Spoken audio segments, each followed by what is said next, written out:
सोमा एक बेकार सा आदमी था जो अपने डेली लाइफ से बाहर निकलकर हीरो बन गया था और उसने किंगडम को रीबिल्ड किया, जबकि वो ब्यूटीफुल प्रिंसेस के साथ धोखा देते हुए वो अपना हारेम वर्ल्ड बनाना चाहता है। तो चलो फिर हम इस एनिमे सीरीज को स्टार्ट करते हैं। एमसी जिस दिन अपनी एग्जाम दे रहा था, दूसरे वर्ल्ड में जो मैच थे वो कुछ बहुत समनिंग प्रोसेस स्टार्ट कर देते हैं और एक मैजिकल सिंबल ने हमारे एमसी को वर्चुअल वर्ल्ड में भेज दिया। तभी हम देखते हैं कि हमारा एमसी आकाश से नीचे गिरने लगा। जब उसे लगा कि वो मरने वाला है, तब एमसी उन मेज के सामने चमकते हुए आ गया और मेज के सामने वो गिर गया और वो लोग सोचने लगे कि उनका हीरो इतना ज्यादा बदसूरत क्यों है। जब वो सिंहासन रूम में आया तो वहाँ पर जितने भी लोग थे सभी के सभी लोग एमसी को एक अपराधी के रूप में घूर रहे थे। हालांकि रानी सर्कस के जोकर की तरह मुस्कुराती रही, लेकिन राजा ने ये खुलासा करने का फैसला किया कि आखिर उन लोगों ने एमसी को क्यों बुलाया है। उनके एल्फ्रेंड किंगडम का प्लेस एक आइलैंड पे था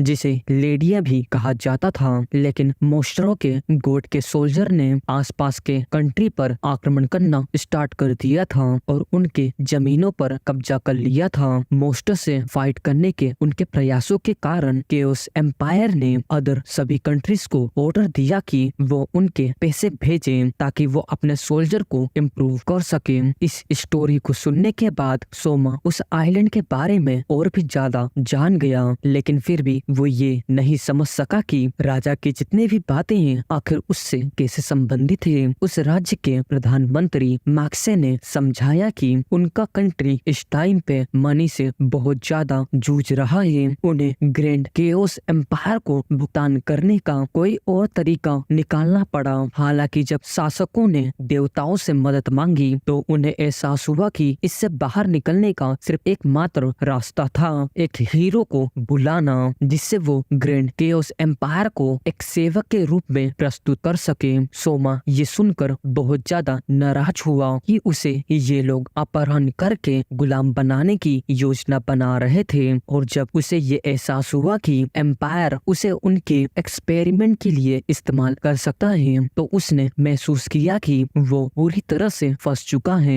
उसने सोचा कि क्या भागना एक समझदारी भरा कदम होगा, लेकिन मैक्से ने बताया कि उनकी दीवारों को आउटर अटैक से बचाने के लिए सबसे हाई सेफ्टी है और एमसी ने महसूस किया कि भागने का कोई भी रास्ता नहीं है, इसीलिए उन्हें बचाने की कोशिश करते हुए उसने खुलासा किया कि उन्हें बस इतनी ताकत जुटानी चाहिए अदर कंट्री के मांगों को अस्वीकार कर सके और सबसे पहले उन्हें अपने देश की फाइनेंशियल समस्याओं को ठीक करना होगा। जब सभी को लगा कि उसके पास एक प्लान हो सकता है, सोमा ने मैक्से और शाही जोड़े के साथ बैठकर उनकी योजनाओं पर चर्चा की कि वो एल्फ्रेडन की संपत्ति में कैसे सुधार कर सकते हैं। 3 दिनों तक उनकी फाइनेंशियल संपत्तियों का स्टडी करने के बाद किंग अल्फ्रेड ने ये अनाउंस किया कि वो अपने पद से इस्तीफा दे रहे हैं और राज्य के जितने भी मामले हैं वो सोमा को सौंप रहे हैं। अल्फ्रेड ने ये भी अनाउंस किया कि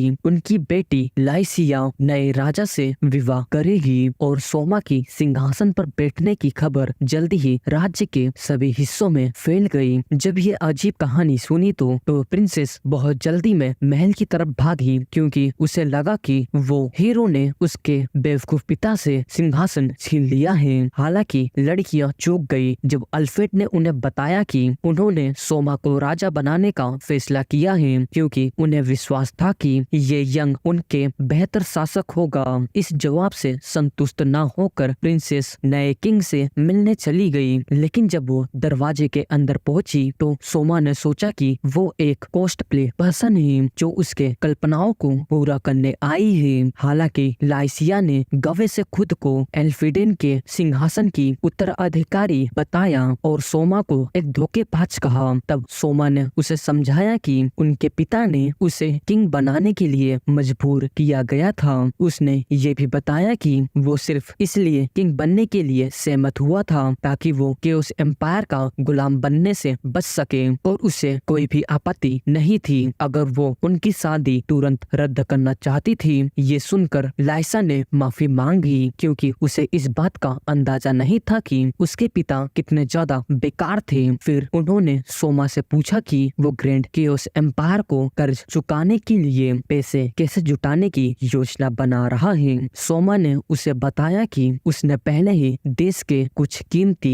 ज्वेलरीज को अमी डियोनिया के एक यंग आभूषण व्यापारी को बेचकर पैसा कमा लिया था। ये सुनकर लाइसिया को पहले तो गुस्सा आया क्योंकि वो राष्ट्रीय धरोहर थे, लेकिन सोमा ने समझाया कि उसने सिर्फ वही ज्वेलरीज बेचे थे जिसकी किंगडम के लिए कम इम्पोर्टेंस था। जब उसने पूछा कि क्या उन्होंने पैसा भेज दिया है, तो सोमा ने कहा कि वो पे करने में थोड़ी देरी करना चाहता था। तब लाइसिया ने उसे सुझाव दिया कि वो सारा का सारा पैसा अपने सोल्जर में लगा दे। हालांकि सोमा ने कहा कि ये बेहतर होगा कि वो उन पैसों को लोगों की बुनियादी जरूरतों को जैसे खाना पर खर्च करें ताकि जो नागरिक है वो विद्रोह ना करें। जब लाइसिया ने सोचा कि उनके लोग कभी भी विद्रोह नहीं करेंगे, तो सोमा ने खुलासा किया कि किसी भी नागरिक की पहली इम्पोर्टेंस खाना होता है, क्योंकि जब लोग मूर्ख होते हैं तो उन्हें दूसरों की कोई भी परवाह नहीं होती है। ये सुनकर लाइसिया को एहसास हुआ कि सोमा रियली में रियलिस्टिक है और उन्होंने उम्मीद जताई कि वो उसके राज्य को बचा लेगा। एक महीने तक किंग बनने के बाद सोमा को एहसास हुआ कि ज्यादातर टेक्निक जादू पर निर्भर होती है और ट्रांसपोर्टेशन मुख्य रूप से बिग एशियन जीवों के यूज से होता था। जब वो सिंहासन रूम में था तब हाई प्रीस्ट सोमा से मिले और उसे सुझाव दिया कि वो एक मैजिकल टेस्ट कराए ताकि ये पता लगाया जा सके कि जिस दिन उसे बुलाया गया था क्या उसे कोई पावर मिली थी। फिर वो लोग एक छोटे से रूम में गए जहाँ प्रीस्ट ने सोमा से कहा कि वो एक एशियन गागोल के सिर को छुए जो उनके मैजिकल ओरा को बताएगा और उनकी पावर को दिखाएगा। रिचुअल करने के बाद सोमा को अपनी नई पावर्स के बारे में उलझन हुई, इसलिए वो वापस काम पर लौट गया और लिसिया ने उसे एक सरप्राइज विजिट देने का फैसला किया। हालांकि जब वो कार्यालय में पहुंची तो लिसिया ये देखकर हैरान रह गई कि 3 पंखों वाले पेन अपने आप नोट्स लिख रहे थे और सोमा ने उसे बताया कि वो इन आइटम्स को अपने मैजिक की मदद से कंट्रोल कर रहा है। उसने समझाया कि उसकी नई पावर उसके अपनी कॉन्शियसनेस को पास की कई ऑब्जेक्ट में ट्रांसफर करने और उन्हें इंडिपेंडेंटली से कंट्रोल करने की परमिशन देती है। लिसिया को ये पावर थोड़ी सी डरावनी लगी और सोमा ने ये समझाने की कोशिश की कि यह उनकी हनीमून को मजेदार बना सकता है। तू समझा? जब लिसिया ने पूछा कि इसका क्या मतलब है, तो तब एमसी बात बदलते हुए कहा कि इससे उसका काम करना आसान हो सकता है। इसीलिए लिसिया ने पूछा कि वो और उनके सभी वर्कर क्या कर रहे थे, तो सोमा ने उसे बताया कि वो कंट्री के फाइनेंशियल रिपोर्ट्स को छानबीन कर रहे थे ताकि कोई टैक्स चोरी या फिर मनी का दुरुपयोग करने वाले मामलों का पता चल सके। इस तरह कंट्री के बजट से चुराए गए मनी की वापसी कर सके और सभी भ्रष्ट लीडर को गिरफ्तार कर सके। लिसिया ये सुनकर हैरान रह गई कि वो एक ऐसे कंट्री के लिए इतना सब कुछ करने के लिए तैयार था जिसमें उसने कभी नहीं रहा था। अगली सुबह सोमा एक कॉर्पोरेट ज़ॉम्बी जैसा दिख रहा था क्योंकि उसने देर रात तक अपने काम को पूरा करने के लिए सोना भी छोड़ दिया था। लेकिन उसने देखा कि लिसिया और उसका पूरे वर्कर्स सुअरों के दल की तरह खर्राटे ले रहे थे। एमसी अपनी फ्यूचर वाइफ को और करीब से देखने के लिए एमसी लिसिया के पास सोफे पर बैठ गया और उसके कर्व पीठ और ब्यूटीफुल गोल्डन हेयर को बहुत गौर से देख रहा था। उसने उसके चेहरे पर एक बाल को धीरे से छुआ जिससे प्रिंसेस जाग गई। जब लिसिया ने देखा कि वो वहीं पर खड़ा था तो वो ऑकवर्ड हो गई थी और जल्दी से पीछे हट गई और पूछा कि वो क्या कर रहा था। एक डिस्टॉर्टेड पर्सन की तरह ना लगने के लिए सोमा ने उसे कहा कि वो उसे एक छोटी सी यात्रा पर साथ चलने के लिए कह रहा है। रास्ते में लिसिया उसे एक ऑर्डिनरी घोड़े की सवारी न करने पर चिढ़ाती रही, लेकिन सोमा ने समझाया कि भले ही वो घुड़सवारी नहीं करना जानता था लेकिन बाद में वो उसे कुछ और सिखा सकता था। रास्ते में उसने पूछा कि क्या उसने अपने प्रीवियस वर्ल्ड में कोई फैमिली या फिर गर्लफ्रेंड छोड़ दी थी, लेकिन जब उसने बताया कि उस वर्ल्ड में मेरा कोई नहीं था तब लिसिया को राहत राहत मिली। जब वो अपने डेस्टिनेशन पर पहुंचे तब सोमा ने लिसिया को बताया कि उनके कंट्री में खाने की कमी इसलिए हो रही थी क्योंकि सभी किसानों ने नकदी फसल जैसे कपास की खेती करना शुरू कर दी थी। ये सब तब शुरू हुआ जब राक्षसों ने आइलैंड पर हमला कर दिया और जो कंट्री इस खतरे से दूर थे जिसमें अल्फ्रेडन भी शामिल था उसने भी और भी ज्यादा कपास का खेती करना शुरू कर दिया ताकि इस अपॉर्चुनिटी का लाभ उठाया जा सके। हालांकि जब लेडिया के आधे हिस्से ने कपास की खेती शुरू किया तो कपास की कीमत काफी गिर गई जिससे बहुत से किसानों को नुकसान हुआ और उन लोगों ने अपनी खेती बाड़ी छोड़ दी। लिसिया को ये बात जानकर बुरा लगा लेकिन सोमा ने उसे खुश होने के लिए कहा क्योंकि वो उसे अब सब कुछ सिखा रहा था ताकि वो फ्यूचर में उससे बेहतर रूलर बन सके। वापस अब महल में देखते हैं जहाँ पर वो दोनों ने नाश्ता किया और भूख की समस्या को ठीक करने की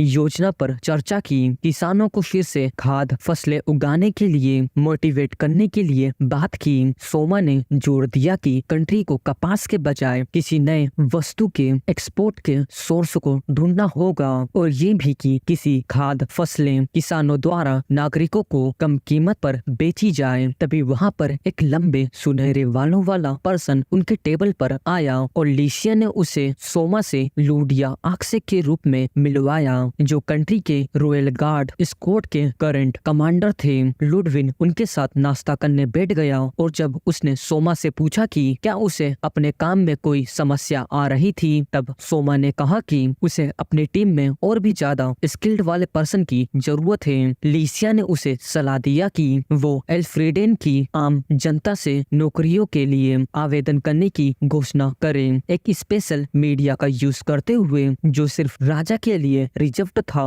जिसे जेमस्टोन ब्रॉडकास्ट कहा जाता था। प्रिंसेस ने ये भी सुझाव दिया कि आवेदन करने से उन सभी नौकरियों को बाहर रखा जाए जिनकी कोई भी शिक्षा नहीं है लेकिन सोमा को जितनी मदद मिल सके उतनी चाहिए थी इसलिए उसने कहा कि सभी को कोशिश करने की अनुमति दी जाएगी। उनके जनता को अपनी टीम में शामिल होने के लिए प्रेरित करने की योजना बनाई और इसके लिए एक प्रसिद्ध चाइनीज सोल्जर लीडर जनरल के वो उदाहरणों का सराहना लिया जो टैलेंटेड लोगों को अपनी सत्ता के तहत इकट्ठा करने में माहिर थे।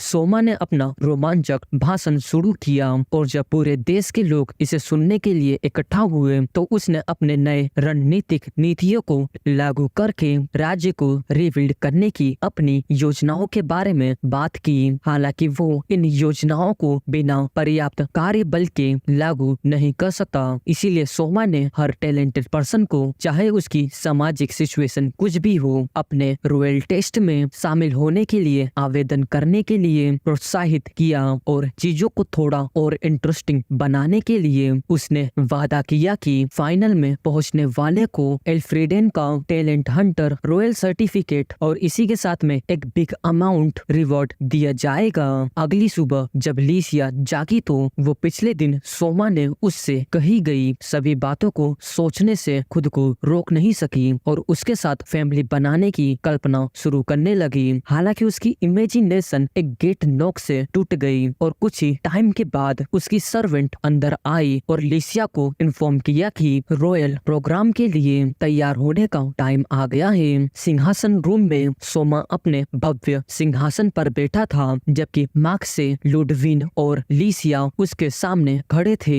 और फाइनल लिस्ट अपने राजा के प्रति सम्मान के प्रतीक पूरे रीति रिवाज घुटने पर झुके थे। हालांकि एक फाइनल लिस्ट एक डाके एफल जिसका नाम आयशा था झुकने से मना कर दिया ये कहते हुए कि ये उसके रीति रिवाजों के खिलाफ था। लुडविन उसे जबरदस्त पनिशमेंट देने ही वाला था लेकिन तभी सोमा ने कहा कि ये ठीक है। उसने बाकी लोगों को उठने का आदेश दिया और जैसे ही पूरा देश इस भव्य प्रोग्राम को देख रहा था मार्क्से ने घोषणा किया कि पार्टिसिपेंट्स की व्यक्तिगत टैलेंटेड की घोषणा करने जा रहा है। फर्स्ट फाइनल लिस्ट आयशा उडगाट था जिसकी जाति एक सुनसान जादुई जंगल में रहती थी और जब मार्क्से ने उसका बायो पढ़ा तब सोमा अपनी पावर्स का यूज करके उसकी जनजाति के बारे में भी जानकारी हासिल की। मार्क्से के अनुसार आयशा एक टैलेंटेड वॉरियर थी जिसकी फाइटिंग क्षमता देश के अदर लोगों से अधिक थी और सोमा ये जानने के लिए एक्साइटेड था कि क्या वो अपनी बहादुरी साबित करने के लिए कुछ बड़ा जोखिम उठा सकती है। हालांकि आयशा ने कहा कि वो किसी और तरह का रिवॉर्ड नहीं चाहती थी और लुडविन ने सोचा कि वो अपने हाथों से उसे खुश करने की बात कर रही थी, इसीलिए वो आगे बढ़ने ही वाला था। लेकिन सोमा ने जल्दी से उसे ऐसा करने से रोक दिया। आयशा ने सोमा से कहा कि नगद इनाम के बजाय वो अपने नॉलेज से उसके समुदाय की मदद करे जो उनके सुर्ख जंगल से संबंधित हाल ही में सामना किए गए एक समस्या से जूझ रहा था। थोड़ी देर सोचने के बाद सोमा ने महसूस किया कि जंगल शायद इसलिए सूख रहा है क्योंकि कुछ बड़े पेड़ पौधे और झाड़ियां सूरज की रोशनी पहुंचने से रोक रहे थे। उसने समझा कि इस प्रॉब्लम को सॉल्व करने का सबसे अच्छा तरीका ये है कि उसकी जाति नियमित रूप से उन पेड़ों को काटे ताकि उनके जंगल को नेचुरल डिजास्टर से बचाया जा सके। आयशा इस इंफॉर्मेशन से इतना प्रभावित हुई कि उसने घुटने के बल झुककर सोमा के प्रति अपने निष्ठा का वचन दिया और ये भी प्रस्ताव दिया कि वो सोमा का एक रॉयल पार्टनर बनना चाहती थी जब भी वो अकेला महसूस करे। सोमा ने ये वादा किया कि वो एक दिन उसकी जनजाति का दौरा करेगा और उन्हें वो सब कुछ सिखाएगा जो उसने अभी कहा था। इसके बाद मार्क्से ने अगले फाइनल लिस्ट को बुलाया जो एक ब्यूटीफुल गर्ल थी जो लागून सिटी से आई थी और उसका नाम जूना था।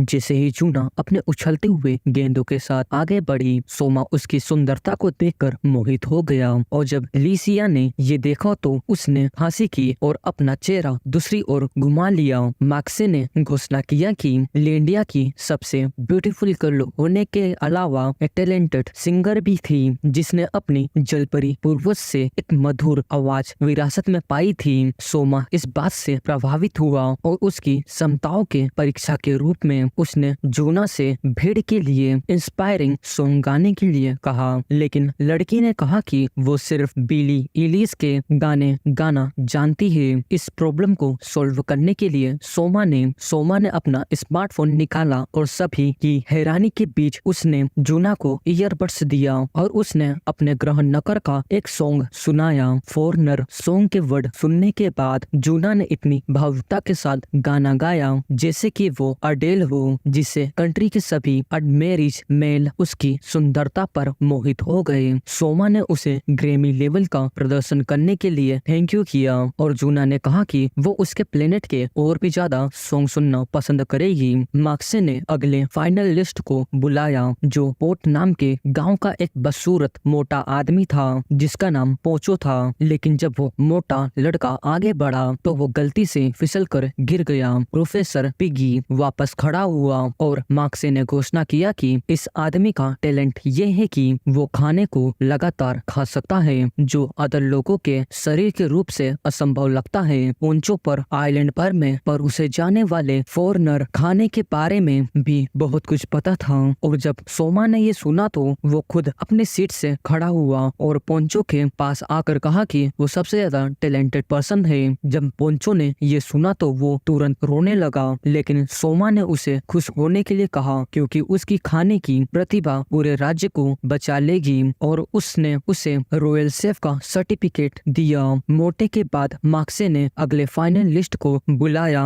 वो एक मिस्टीरियस पर्सन है, हाकुया कुमेनिंग, जो अजीब पर्पल आंखों और ब्लैक किमोनो में था। वो आगे बढ़ा। मार्क्से ने अनाउंस किया कि हाकुया ग्रह सबसे नॉलेजेबल पर्सन में से एक था जिसका आईक्यू लेवल आइंस्टाइन के बराबर था है और उसने ये भी कहा कि हाकुया के चाचा ने उसे आवेदन करने की सलाह दी थी। सोमा ने उसे एल्फीडेन का रॉयल लाइब्रेरियन बनाने का फैसला किया, लेकिन हाकुया ने ये साधारण नौकरी बहुत पोलाइटली ठुकरा दी और कहा कि वो राजा में मिलिट्री सलाहकार के रूप में सेवा करना चाहता है। इससे हैरान होकर सोमा ने काजुया से उसके कारणों की एक्सप्लेनेशन करने के लिए कहा। तब उस युवक ने कहा कि वो इतनी मांग वाली सिचुएशन के लिए तैयार था क्योंकि सोमा ने उसका सम्मान अर्जित किया था। उसे उम्मीद थी कि नया किंग पोंचो की मूर्खतापूर्ण और असामान्य टैलेंट के कारण उसे नीचा दिखाएगा, लेकिन वो तब चौंक गया जब सोमा ने इसका अपोजिट किया और उस अजीब मोटे पर्सन को स्वीकार कर लिया। उसकी शांत और ऐसे टेल किंग स्किल्स से प्रभावित होकर सोमा ने घोषणा किया कि वो हाकुया के लिए एक विशेष टैलेंट वाला टेस्ट आयोजित करेगा, ये निर्धारित करने के लिए कि क्या वो उस पोजीशन के लिए योग्य था। अब आखिरी फाइनल लिस्ट को पेश करने का टाइम आ गया था और मार्क्से ने घोषणा किया कि वो टोमो है, जो एक प्राचीन भेड़ियों की समाज की एक लड़की थी जिसकी एक्स्ट्रा ऑर्डिनरी एबिलिटी जानवरों के साथ डायलॉग करने की थी। लेकिन जब सोमा उसके मिस्टीरियस टैलेंटेड के बारे में सोच रहा था कि उसके साथ क्या किया जाए, अचानक वो शर्मीली लड़की ने कहा कि उसे उससे कुछ वेरी इंपॉर्टेंट कहना है। हालांकि उस हाइब्रिड गर्ल की वॉइस इतनी लाइट थी कि सोमा शायद ही उसे सुन सके कि आखिर वो क्या कह रही थी। इसीलिए वो खड़ा हो गया और टोमो के करीब चला गया, जबकि उसे एक्साइटेड कर रहा था कि घबराओ मत। आखिरकार उसने अपने आप को शांत किया और एमसी के कान में कुछ फुसफुसाई और हालांकि सोमा पूरी तरह से चौंक गया था क्योंकि उसने नॉर्मल रूप से काम किया और ऐसा दिखाया मानो कि कुछ नहीं हुआ हो। फाइनल लिस्ट के दिशा समारोह के बाद सोमा और उसके 3 रॉयल पार्टनर उस छोटी लड़की के वर्क प्लेस पर मिले, जहां उसने उन्हें बताया कि टोमो डेंजरस मोस्टर से भी बातचीत कर सकती है। वो सभी इसे सुनकर आश्चर्यचकित थे क्योंकि हर कोई जानता था कि मोस्टर्स एक हाई लेवल के प्राणी थे जो एक पूरी तरह से अलग लैंग्वेज में एक दूसरे से बात करते थे। हालांकि टोमो ने समझाया कि उसने कई महीने पहले पास के जंगल में खेलते समय एक भेड़िया मोस्टर से मुलाकात की थी और उससे बात की थी और फॉर्चुनेटली उस मोस्टर ने मुझे कोई भी नुकसान नहीं पहुंचाया। लिसिया और अदर लोग इस कहानी पर अभी भी विश्वास नहीं कर सके, लेकिन सोमा ने कहा कि ये सच था और यदि वो टोमो से बात करने के लिए और भी ज्यादा मोस्टर्स का पता लगाया जा सके तो वो शायद खुद को हमेशा के लिए समाप्त कर सकते हैं, भले ही ये एक संभावना हो। सोमा ने ये भी कहा कि टोमा की एबिलिटी किंगडम को खतरे में डाल सकती है क्योंकि अपोनेंट कंट्री बलपूर्वक उसकी अंगूठी पावर को चुराने की कोशिश कर सकते हैं। लुडविन ने इस हस्ती का समर्थन किया, ये कहते हुए कि उसने सुना था कि जब एल्फिडेन का अमीडोनिया राष्ट्र के साथ युद्ध चल रहा था तो ऐसा ही हुआ था और सबसे पुराने पर्सन होने के नाते मार्क्से ने इसकी पुष्टि की। टोमो आगे बढ़ी और लिसिया का हाथ पकड़ लिया और जब सोमा को एहसास हुआ कि वो डर रही है तो उसने जल्दी को सब्जेक्ट को बदल दिया और कहा कि उसकी पावर इस दुनिया के लिए एक आशीर्वाद है। उसके सामने घुटने टेकते हुए सोमा ने टोमो से कहा कि वो उसे महल के अंदर सुरक्षित रखने के लिए हर संभव प्रयास करेंगे, लेकिन वो छोटी लड़की ये नहीं समझ पाई कि आखिर इसकी क्या जरूरत थी। उसने लुडविन को टोमो की सेफ्टी करने के लिए गार्ड स्टाफ का यूज करने का निर्देश दिया, लेकिन मार्क्से ने कहा कि इससे चीजें और भी ज्यादा खराब हो जाएंगी क्योंकि बाहरी लोग अचानक उसकी स्थिति के बारे में संदेह करने लगेंगे। उन्होंने सलाह दिया कि उसे सुरक्षित रखने का सबसे अच्छा तरीका उसे रॉयल पोजीशन देना था और यह आसानी से तब हो सकता था यदि सोमा और लिसिया शादी कर लेते और टोमो को अपनी संतान के रूप में गोद ले लेते। हालांकि प्रेमी एक दूसरे के लिए भावनाएं स्वीकार करने के लिए अभी तैयार नहीं थी, इसीलिए सोमा ने कहा कि किंग अल्फ्रेड और उनकी पत्नी के लिए टोमो को गोद लेना बेहतर होगा। लिसिया इस डिसीजन से क्यूरियस थी क्योंकि वो हमेशा से एक छोटी बहन चाहती थी, इसीलिए वो टोमो को गले लगाने के लिए दौड़ पड़ी, लेकिन छोटी लड़की पीछे हट गई और कहा कि उसका पहले से ही एक परिवार है। टोमो ने समझाया कि उसका छोटा भाई और मोम दूर रहते हैं, लेकिन सोमा ने उसे समझाया कि चिंता मत करो क्योंकि एक गोद ली गई रॉयल के रूप में वो दोनों को इनवाइट कर सकते हैं। ये सुनने के बाद टोमो उनके प्लान को आगे फॉलो करने के लिए रेडी हो गई और सोमा ने मार्क्से को जनता को बहुत अधिक मिस्टीरियस बनने से रोकने के लिए उसके गोद लेने से घोषणा करने से पहले प्रतीक्षा करने के लिए कहा, लेकिन टोमो ने महल में रहने को सम्मान दिखाने के लिए सोमा ने उसे स्थानीय रूप से अपने स्थल बल में सभी घोड़ों का प्रभारी बनने की पेशकश की और उस छोटी लड़की ने इसे खुशी खुशी स्वीकार कर लिया। कुछ हफ्ते बाद जब सोमा अपने कमरे में एक अजीब सी निंजा डोल सी रखी थी, लिसिया ने उसे बताया कि टोमो ने आखिरकार अपने दूसरे फैमिली के रूप में स्वीकार कर लिया है। तभी उसकी सर्वेंट रूम में आई और जब उसने लिसिया और सोमा को एक दूसरे के करीब में बैठे हुए देखा तो वो थोड़ा सा घबरा पड़ी। फिर उन्हें अपना प्रेम पत्र खत्म करने के लिए उसने दरवाजा बंद कर दिया। फिर वो वापस आई और सोमा को बताया कि पोंचो अपनी खास यात्रा से लौट आया था और किंग इतना ज्यादा क्यूरियस थे कि उसने लिसिया का हाथ पकड़ा और उसे खींचते हुए बाहर ले गए, जबकि सर्वेंट देख रही और मुस्कुराती रही। जब वो लोग पोंचो से मिलने के लिए किचन में गए तो पोंचो ने कहा कि वो एक ड्रैगन पर देश भर में ट्रेवल कर रहा था और उसने सभी राज्यों से सबसे अच्छे और फॉरेनर फूड आइटम्स को इकट्ठा किए। लिसिया ने पूछा कि वो इतने सारे खाने का क्या करने जा रहे हैं, लेकिन सोमा ने कहा कि यह एक सरप्राइज था। और कुछ घंटों बाद जूना और पांचो ने देश को अनाउंस किया कि महल के एक फॉरेनर बुफे की मेजबानी कर रहा है। सोमा ने सर्वेंट को समझाया कि उसने ये बुफे इसलिए लगाया है कि ताकि उन्हें कुछ ऐसे फूड दिखाया जा सके जिन्हें वो खा सकते हैं, जबकि वो और उनकी टीम देश की फूड सप्लाईज के प्रॉब्लम्स को सोल्व करने में बिजी थे। लिसिया और अदर फीमेल बुफे की जस्ट थी। जब पोंचो ने डे का फर्स्ट फूड पेश किया तो लड़कियां ये देखकर चौंक गई कि ये तो सिर्फ एक नन्हा है, एक सॉफ्ट ऑक्टोपस। हालांकि जब सोमा ने उस आइटम को छोटे टुकड़े में काट दिया और उसे कुरकुरे स्टीक कबाब में बदल दिया तो लड़कियां इस डिश का विरोध नहीं कर सके और उन सभी ने दूसरे सर्विस के लिए पूछा।